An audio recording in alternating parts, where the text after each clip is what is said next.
Hello, everyone, and you're welcome to PrimeStar TV, where real stories meet with laughs. Today, we're going to have a break from serious headlines to bring you something that is refreshingly funny. Yes, we'll be talking about the media generally, and my guest will also, take the advantage to also share his own story. The essence of all these things is that you, our viewers, we pick something, we learn something. You will also be inspired. That's the essence of what we are doing. Our guest is a seasoned journalist. He has worked in national newspapers. He retired from a national newspaper as a bureau chief. He is a publisher of Newspeak magazine. He is a pastor in the Redeemed Christian Church of God, RCCG. My guest is Pastor Bisi Oladele. Pastor Bisi Oladele, it is nice having you on the conversation of PrimeStar TV. My pleasure, my brother. Thank you very much. Great to be here. Thank you very much. And it's good that you want to tell our stories. Yes. Tell the stories of others. It's good that you want to also tell our stories. Because nobody tells our stories, so let us do it by ourselves. But you're not looking badly. You're not looking badly. You're looking so and so. Thank you very much. When somebody is able, you have the privilege of sitting by somebody like you. How can you look up? All right. I think we don't have time on our side. Let us just get into the business. Okay. How did you find yourself in journalism? Is that what you initially planned to do, or it was by accident? Thank you very much. Journalism? How did I find myself in journalism? That's what I planned to do. And in another perspective, I was forced to do it. How did that happen? Well, it's something that I love naturally. It's something that I enjoy. I enjoy journalism. I love it. I'm a news person. I'm a writing person. But I had a bad impression about journalists early in life. During my early adulthood, which made me decide I'm not a journalist. It was an interesting incident that happened, I think, 1991 or so. Which college of education? St. Andrews College of Education. Okay, that is for your? Okay. So we went to Shogo to stage a protest to the government at the time, the military government, which excluded students of colleges of education from bursary as well. So we got there, the governor was not around. We met the SSG. We went into the SSG office, and I was only two of us were appointed by the number of students that went in. We went in 3 buses, and when we got there, they appointed a friend of mine and myself to go and have a chat with the SSG, believing that he would come out and address all of us. And so when we got there, my friend just said, Bisi, can you please tell our colleagues, let them go and invite the journalists around so that they can cover? And the man said, no, don't bother yourself. He's a journalist. We met a guest of his in the office, and he said, he's a journalist here. I looked at the man, a journalist, wearing very old Ankara, old filler, sitting quietly, like, I'm sorry, looking like somebody that is not better than the beggar. And wow. The SSG looked at me, he saw the disappointment on my face, and he said, as a journalist, you think they have money. You only hear about their names and you read about their names in news. They don't usually have money. And that is the profession you were thinking of going into. Exactly. That is serious. That never left me. So when I got to the university, all the same, that's why the fact that it was not a pleasant experience because of the innate, that's gifts and interest in me and the interest that I have in journalism, I still made up my mind I was going to practice journalism. So I went into campus journalism when I went for my degree, and Okay, where is that? at Ife, Obafemi Awolowo University, and I was appointed the editor-in-chief on my final year. Oh, And of the school newspaper. Yeah, it's called the Megaphone News Agency. We had members from various departments, but it was domiciled in the Department of English where I was. And Okay, so you read English? I studied English. Oh, okay, in university, in Obafemi Awolowo University. Okay. I studied English at Obawa University, you know. Excuse me. Excuse me. So honestly, we won't go. We will not go in. We will not go there. We will not go there. Well, you may not. We will not go there. There is. It is after University of Ibadan, mind you. There is nothing you can do about University of Ibadan, the first and the best. There is nothing you can do about the truth. All right. Okay. So I became the editor-in-chief, and for the 1 year that I led that agency, the activities of the agency scaled. More people got to know. We became the number one. Your day was incomplete until you have, got to a border, until you read. And well, we expanded the operation, we expanded the content and all of the things. I enjoyed every bit of it. But then upon graduation, I said I will not be a journalist based on the fact that, yes, I've enjoyed myself and I feel fulfilled. That it's one of the goals that I set for myself that I will achieve as a university undergraduate. Sorry, before you clear, what was your most memorable stories that you wrote when you were in that school as an editor-in-chief? Oh, I had a column called Language Clinic, where I was treating common mistakes in English. Okay. People read that, and I was getting good feedback. Okay. Students, workers, even my lecturers. Well, what about something like investigative journalism, whereby you unfolded an event that nobody would want to? We had only a few of that. Okay. But the content we were serving were those we believed people enjoyed, and we felt the cause of people. We felt so fulfilled. All right. Okay. It's a very long time now. I will not be able to remember fully all the kind of content, but I remember that column. I started that column before I even became the editor-in-chief. I was thinking that possibly you are going to tell me about a story that you wrote that landed you in trouble in school. If there is any. I can't remember. Okay. I can't really remember. I can't really remember. Okay. All right. Okay. If there was any like that, I got good feedback on some of our content. Okay. All right. Okay. So upon graduation, I said I will not be a journalist because I believed wrongly that journalism will not be able to put food on my table. Judging by what you saw in the government office, the office of the SSG, and the fact that this job is very tasking. Being the editor-in-chief, oh my goodness, it was because I loved journalism. It was more than enough, to discourage me, because I would edit my colleagues and I that we were in the room that we use as newsroom, my own room in the we used to publish twice a week. Okay. Monday morning and Wednesday morning. Okay. So Sunday night was our main production night. We worked till 1-2 a.m. And by 5 a.m. we wake up to go and paste all those stories on our board. It was a lot of work. We were doing that twice a week, and I would still organize training for members of the agency because there was no Department of Mass Communication at Ife. Okay, we all read books, read things, and we were leveraging on our natural talents and what we have picked. So we were doing all of that, and so I said, this job is very tasking, and to worsen the matter, there is no money there. I don't think I want to do this. So I ran away from journalism.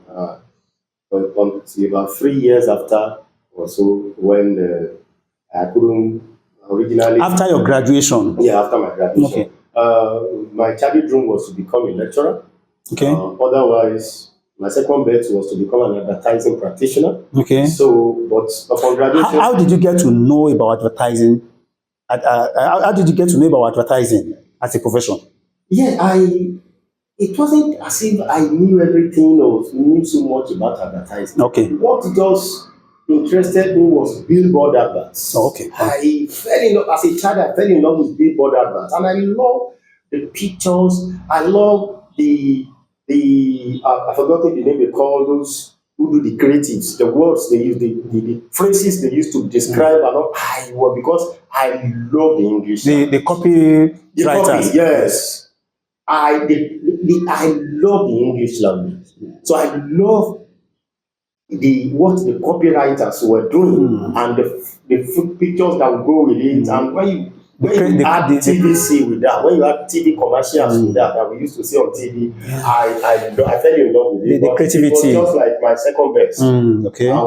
English was my dream course. I loved it. Okay. No apology, and I enjoyed it.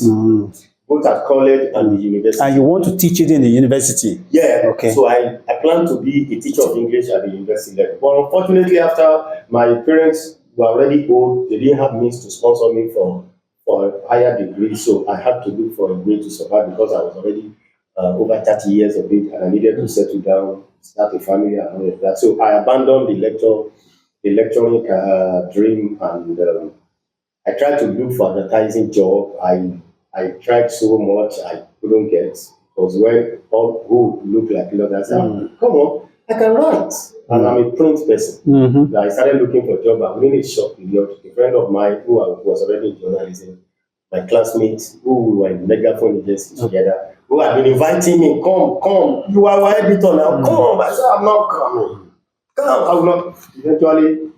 Was he doing very well at that time? He was doing well. Okay. I wasn't just convinced. Okay. Sometimes we have stereotype views. I was already stereotyped about journalism. So can you say that he is an opposite of the man you met, in the SSG office? Opposite. All right. And Okay. he's one of the guys that God has helped in journalism today. Okay. Although he has left journalism to PR, but that's still good. It's still the same thing, and he's one of the people in my 8th grade that God has helped in journalism. So from the start, journalism was good for him. But I just refused to see from his own perspective at that time. Because of the impression that you had. The task that I wrongly thought, look, I can't be doing this. I will get old so quickly and without you don't want to be poor. You need money. I don't like poverty. Yeah. So eventually I got into journalism. For example, when that my friend introduced me to his friend in the comments and said, look at this, my friend, he's a journalist, so he's been running away, but now he would not mind to be journalist. I said, wow. So he took me to the editor-in-chief, Mr. Kusa, the editor, Mr. Kusa. And he said, okay, you call the admin, go and give him a test. No, before that, he took me, because he was covering the business desk. He was on the business desk. He was covering money market, CBN, insurance company. So he took me to the assignment. Then CBN was still in Lagos. So the guy wanted to determine if I could write, because all I'd done in my life was campus journalism. So he took me. They had an assignment at CBN headquarters in Lagos. It was what they call bankers committee meeting with CBN governor, where they determine interest rate and all of that. So he said, "Come along, we'll attend this event together. Then after that, you write your story. Let me see to prove to me that you have an idea of what journalism is about." My friend that introduced me was just laughing. So we went there. It was 2 of us. That's a technical bit anyway. Yes, very technical. It's not meant for just an upcoming journalist. Exactly. So I also attended, and after they said, write your story. I said, I wrote my story. It was the days of pen and paper. And of course. So I wrote my story and I gave it to him. He glanced at it and said, wow, you are a born journalist. So confidently he took me to Mr. Kusa, who was the editor then. He didn't know where you were coming from. Chief then, because he said, this man didn't study mass communication. No diploma in journalism. I was able to do this. So confidently he took me to Mr. Kusa who said, go and test him. And then they took me there. They gave me a test, write a story about it, write a story. When I did, immediately they gave two of us employment. Wow, that was when? 2003. Wow. That was 2003. That was how I started my journalism career with the Comet newspaper. And now let me tell you, now the Nation newspaper, which transformed to the Nation newspaper in 2006. Let me tell you that though I ran away from journalism early, I've enjoyed every bit of my journalism career. Though I don't have money, but I'm fulfilled being a journalist. Sorry, you said you don't have money. I do not have money. You don't have money. And so, I don't know, because you had an experience, in SSG's office. And so, now that man and yourself, how do you compare the two now? What can you say if you have to compare yourself with that man? Well, you see, that was just one yardstick to measure certain things. Maybe I was wrong. Because we have people who don't value their outlook. That may not mean that they don't have money to buy good clothes, but some people naturally don't value outlook. They just all I need to do is just to cover my nakedness. Maybe that was what happened to that man. But by God's grace, I believe there is no upcoming person that dreams to be a journalist that will see me and say, I don't want to be like you. I don't think, based on my outlook. But do you think there is money in journalism? Yes and no. Okay. Yes, if you are able to give your best and God gives you, opens some opportunities for you. Okay. Okay. And no, because if you don't enjoy some good opportunities, you will just you'll be like an ordinary person. Let us look at it this way. Out of the 100% of journalists, how can you quantify, or what can you say at the time of retiring? What percentage can you allocate to those that when they retire, they are self-fulfilled, they are fulfilled, after working for so long, and that they do not regret going into journalism, and even the lives after, active practice of journalism, by your experience? Well, I would say although I've not carried out a survey to be accurate, but I think there will not be more than 60% who will say, yes, I'm fulfilled. But there is a slant to it. There will not be more than 60% that will say, I am fulfilled, having been a journalist for the last 30-35 years. While 40% will not be fulfilled. Will say, I don't think I am fulfilled. Okay. But you see, that's a general thing. In talking about fulfillment, there is something that we need to pay attention to.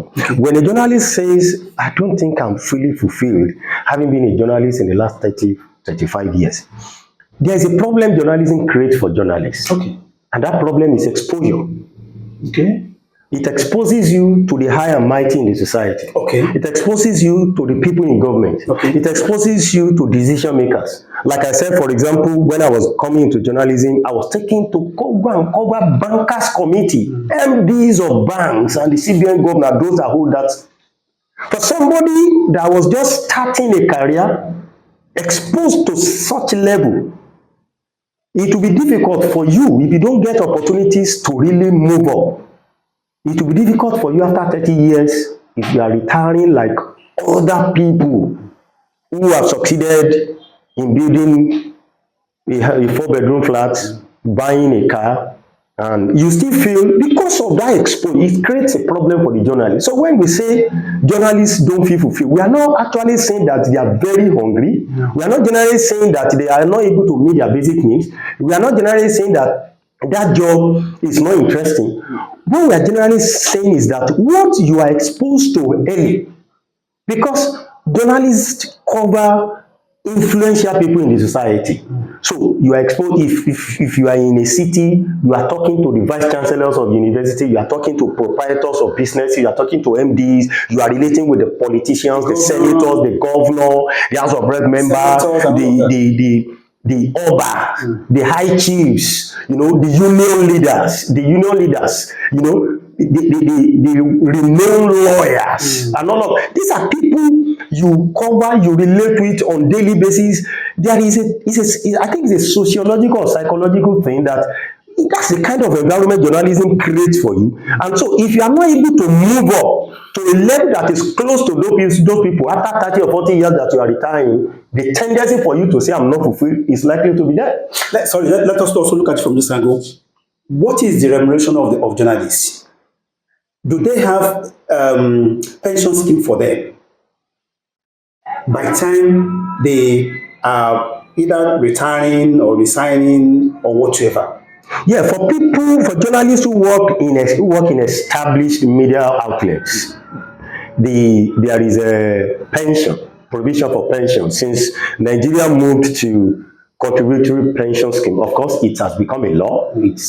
Once you have a company that employs at least 3 people, it is compulsory that you register for your people contribute. So for well-established media outlets, they do. But for salaries, our salaries are like... What about gratuity? Sorry, before you move to salary, what about gratuity? Yeah, for well-established media outlets, they still do gratuity. It may not be much anyway, but it's not that it may not be much. It's not much. Because gratuity also flows from your salary. Okay? Your gratuity, your pension, both of them flow from it's your salary that determines how big or how small your gratuity and your pension will be. And because our salary is small, and when we say it's small, because it's relative. When we say it's small, generally what journalists get as salary is like what civil servants get in Nigeria. Okay. It's just that the lifestyle that this job exposes you to makes that salary to become grossly inadequate. Because as a journalist, you move around and the company does not fund you for that. Okay. What the company pays you for transportation, as a journalist, you are on the feed all the time, particularly those of us that are not sub-editors who are always in the office, you understand. So you are always on the feed. You need to transport yourself. You need to make phone calls. You need to buy data. And there is no proper... and what the company pays for that is just a pittance. So the company expects you to show it up from your pocket. Okay? So that's part of the poor remuneration that we are talking about. From your salary, from your income. From your income. And so that lowers your disposable income. That lowers your disposable income. And of course, and so it has effect on... Yes. So it's part of what makes the salary to be inadequate. Because if you enter journalism as a fresh graduate and your colleague enters civil service as a fresh graduate, the salary may be around the same. But because you have more expenses in the course of your job, in carrying out your own assignment, in delivering on the assignment that has been given to you, are using your own money to do official work, to deliver. So it's part of what it dips into our salary that makes our salary to be regarded as poor. Remuneration is poor because unlike in the Western world where they are well funded, apart from the salary may not be very fantastic like the salary of an accountant, the salary of a pharmacist, the salary of an engineer, even in the West, it will be far above minimum wage, but you will not be spending your income to carry out your assignment. In the West, they pay you what is more than enough for your transportation. They pay you what is more than enough for you to lodge whatever. For example, I was a correspondent for many years before I became Oyo State Bureau Chief, and then by God's grace later Southwest Bureau Chief. Now, as a correspondent and Oyo State Bureau Chief, my employer never paid me a dime to go and cover event in Oyo, to go and cover event in Ogbomoso, to go and cover event in Shaki, to go and cover event other than the meager,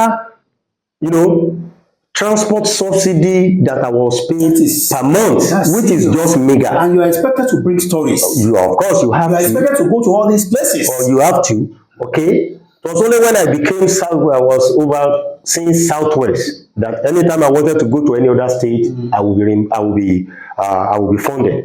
Okay, But not adequately. Or sometimes adequate, sometimes I just it's what is it in Nigeria? In Nigeria, you make do with what you have. Okay, and sometimes you can't blame the employers as much because journalism business is not that as profitable as it should be.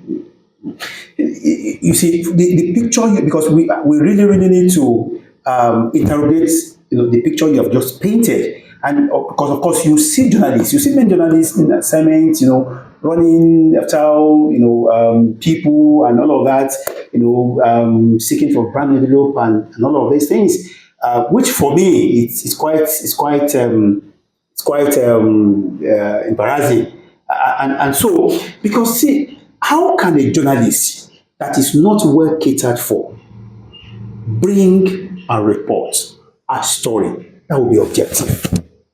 Well, all of those things have negative effect on the practice of journalism. Early this morning, something crossed my mind. I was just thinking about it, that look, there are many misnomers in Nigeria, not only in journalism, but in virtually all aspects of our life. I was just reflecting while still in employment, how we will talk to people to give us advice.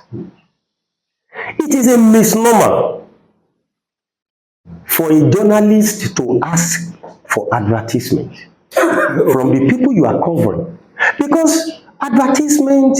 But your organization expects that. But in Nigeria, your organization expects that. Because the company needs a lot of revenue to be able to make. You see, the problems are multiple and they are complex. It's not, all the blame is not for the employers.